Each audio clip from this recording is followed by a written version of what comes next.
Hey everybody, Aaron Cowan, Sage Dynamics. This video we're going to be talking about Cloud Defensive LCS MK2 pressure pad shoe. There is a figurative cornucopia of aftermarket accessories for the AR platform, or for firearms in general really. But the more popular a brand, the more accessories there are. And then there's accessories for accessories. Weapon lights, or just weapon mounted lights, or just lights, depending on how you want to contextualize it. They have their own accessories because sometimes what's provided from the manufacturer doesn't fit every mission, or sometimes what's provided from the manufacturer doesn't do what you want it to do. And sometimes somebody just has an idea and they go ahead and throw it out there and see if the market responds positively to whatever their idea is, good or bad. Which is good, because we're always in a race towards zero to get the maximum effectiveness out of the products that are produced for the minimum amount of money spent on those products. It's probably no secret at this point, if you've been following, that I am a Streamlight HLX fan. Their new 1000 lumen weapon mountable lights. Pretty much I've changed out all my other lights for these. I like the light.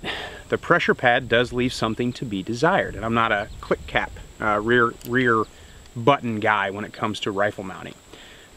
I understand why Streamlight offers the package that they do, because they want it to remain as versatile as possible so the end user can put it on whatever long arm they happen to have, be it shotgun, rifle, AR, whatever.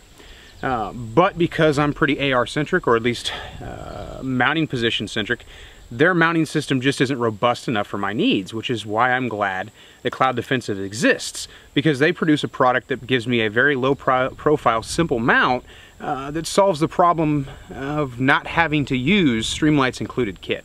There's a lot to be said for simplicity. The LCS MK2 has 3 pieces, 5 if you count the hex screws. But those 3 pieces fit together pretty seamlessly. The machining is definitely on point. And the profile, as you can see, is pretty minimal. In fact, on this rifle, I have a magnified optic, a 4x5x14. And even at the 4.5 setting, I'm not really seeing this in my field of view. Of course, having a wider field of view, 50 millimeters, definitely helps that. But it's as low as it's going to get to the rail while providing exactly what I need, which is a strong, immovable, or as immovable as possible platform for the mounting of Streamlight's pressure pad. Now, like I said, it's 3 pieces or 5 pieces, depending on how you look at it, but some engineering went into that. One of the features that I like the most is the fact that there's an early out on the design, which means the wire doesn't have to run all the way through the included channels that are part of the design. You can actually have it come out early, or not put it inside the rail at all if you want to. This is advantageous depending on real estate. If your light and your pressure pad have to be mounted close together, you're more than likely not going to be able to use that full length of rail, depending on the length of the cord on the pressure pad.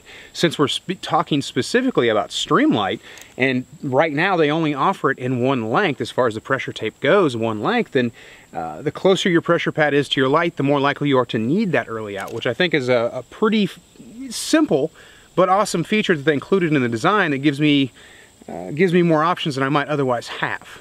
I think the capture channels are very important because I don't like zip tying things to my gun, and even if you buy the high temp automotive zip ties, your gun can get hot enough that those things burn through, and not only does it create a bad smell and possibly flame up a little bit, it's not what should be happening. So being able to put the pressure tape wire, or cord, whatever you want to call it, inside the light mount itself while not increasing the overall bulk of the design is definitely cool. Of course, there's not a whole lot more you can say about something like this. I can't make a 15-minute video just talking about something that's so simple, but sort of ingenious at the same time. It's a product that was definitely needed.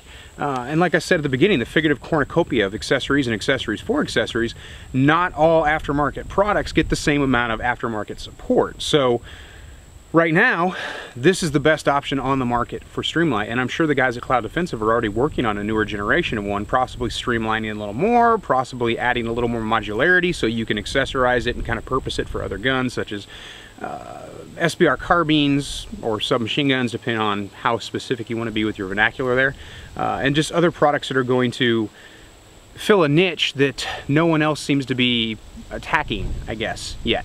So that's good, because for the foreseeable future I'm going to be using Streamlight products. I definitely stand behind them at this point, but that pressure pad system that comes with the Streamlight was definitely a failing point for me. It's not going to be that way for everybody. It may work just fine for you, but it's not something that I'm really going to put a lot of faith in over something like the LCS, because the LCS exists, so I'm definitely going to use it. I'm Aaron Cowan with Sage Dynamics, training accordingly.